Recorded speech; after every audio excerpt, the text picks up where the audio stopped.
Kings 2. David charged to Solomon. When the time drew near for David to die, he gave charge to Solomon his son. I'm about to go away of all the earth, he said, so be strong. Act like a man and observe what the Lord your God requires. Walk in obedience to him. Keep his decrees and commands, his laws and regulations, as written in the law of Moses. Do this so that you may prosper in all that you do and wherever you go, and that the Lord may keep his promise to me. If your descendants watch how they live, and if they walk faithfully before me with your heart and soul, you will never fail to have a successor on the throne of Israel. Now you yourself will know what Joab, son of Zeruiah, did to me, that he did to the two commanders of Israel's armies. Abner, son of Ner, Amasa, son of Jether. He killed them, shedding their blood in peacetime of the battle. And with that blood he stained the belt around his waist and the sandals on his feet. Deal with him according to your wisdom, but do not let his gray head go down to the grave in peace.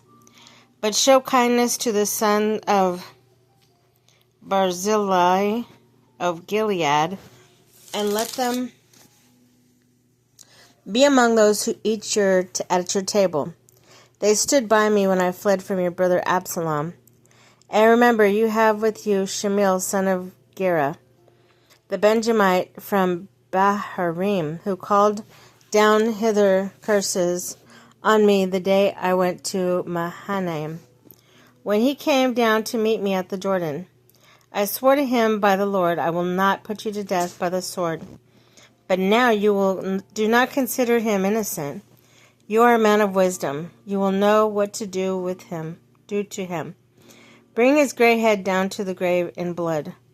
And David rested with his ancestors and was buried in the city of David.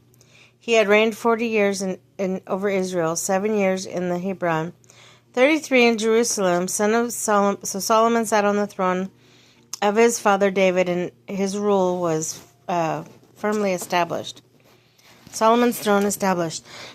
Now, Adonijah, son of Haggai, went to Bathsheba. Solomon's mother, Bathsheba, asked him, "Do you come peacefully?"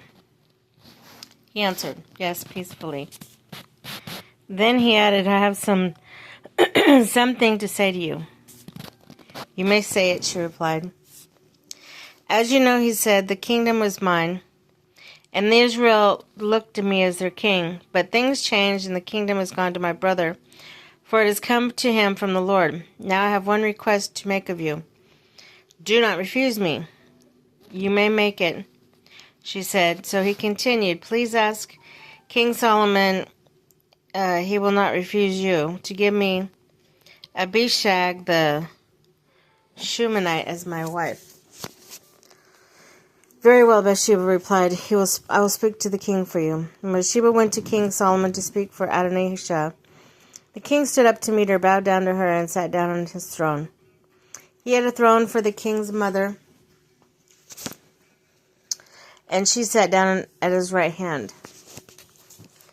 "I have one small request to make of you," she said. "Do not refuse me." The king replied, "Make it, my mother. I shall not refuse you." So she said, "Let Abishag the Shunammite be given in marriage to your brother Adonijah." King Solomon answered his mother, "Why do you request Abishag the Shunammite for Adonijah? You might as well request the kingdom for him. After all, he is my brother. Yes, for him and for Abiathar the priest and Joab son of Jeruiah." Then King Solomon swore by the Lord, "May God deal with me ever so be it severely if Adonijah does not pay with his life for this request. And now, as surely as the Lord lives, he who has established me securely on the throne of my father David has founded a dynasty for me as he promised. Adonijah shall be put to death today." So Solomon gave orders to Benaiah son of Jehoiada, and he struck down Adonijah, and he died. To Abiathar the priest king said, "Go back to your fields in Anathoth.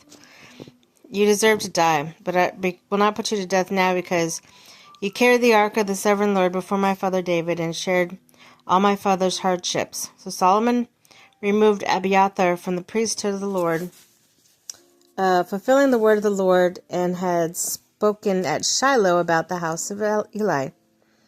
Then, when the news had reached Joab, who had considered with Adonijah, though not with Absalom, he fled to the tent of the Lord and took hold of the horns of the altar.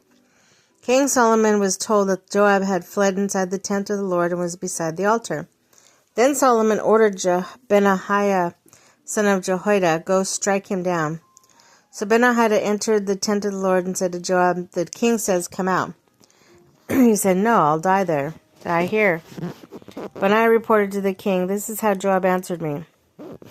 Then the commander, Benaiah, said, do as he says, strike him down and bury him. And so clear me and my whole family of the guilt and the innocent blood that Joab shed. The Lord will repay him for the blood he shed, because without my father David, knowing he attacked 2 men and killed them with the sword.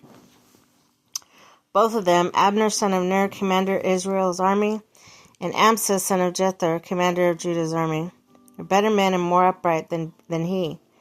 May the guilt of their blood rest upon the head of Joab and his descendants forever. But on David, his descendants, his house, and throne, may the Lord ever be peace forever. So Benaiah, son of Jehoiada, went up and struck down Joab and killed him, and he was buried in his home in the country. The king put Benaiah, son of Jehoiada, over the army of Joab's position and replaced Abiathar with Zadok the priest. When the king went to Shimei and said to him, build yourself a house in Jerusalem and live there, but do not go anywhere else. The day you leave, then cross the Kidron Valley, you can be sure you will die. Your blood will be on your own head. Shimei answered the king, what you say is good. Your servant will do as my lord the king has said. And Shimei stayed in Jerusalem for a long time. But 3 years later, 2 of the Shimei's slaves ran off to Achish, son of Maacah, king of Gath, and Shimei was told, your slaves are in Gath. At this he saddled his donkey and went to Achish at Gath in the search of his slaves. So Shimei went away and brought the slaves back from Gath. When Solomon was told that Shimei had gone from Jerusalem to Gath and had returned, the king summoned Shimei and answered to him, did I not make you swear by the Lord and warn you, on the day you leave anywhere else you surely will die? At that time you said to me, what you say is good, I will obey. When did you not keep your oath to the Lord and obey the command I gave you? The king also said to Shimei, you know in your heart that all the wrong you did to my father David. Now the Lord will repay you for your wrongdoing. But King Solomon will be blessed, and David's throne will remain secure before the Lord forever. Then the king gave the order to Benaiah son of Jehoiada, and he went out and struck Shimei down, and he died. The kingdom was now established in Solomon's hands.